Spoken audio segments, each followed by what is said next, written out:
Сарагүл әпкеме. Алатаудан өзіңді іздеп келемін, сағыныш боп сырлы сазды өлеңім. Құшақ жайып болып бәйек жанапке, бауыр малдық бесігіне бөледің. Сен оятқан сезіміммен самғадым, тереңірек болса менің талғамым. Адалдығың үлгі болып арманға, ізгіліктің үнін көкке жалғадым.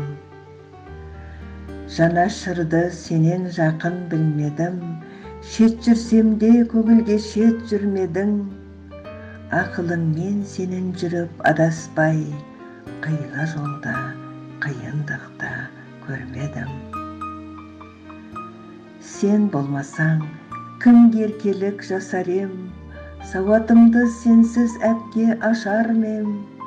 Ат терлетіп келгенімде төркіндеп, өзіңсіз мен сағынышты басар мем.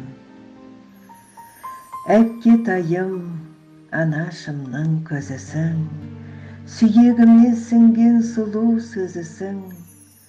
Алдымдағы бақ жұлдызым, аман бол, бағыт берер бағдар шамым өзіңсің.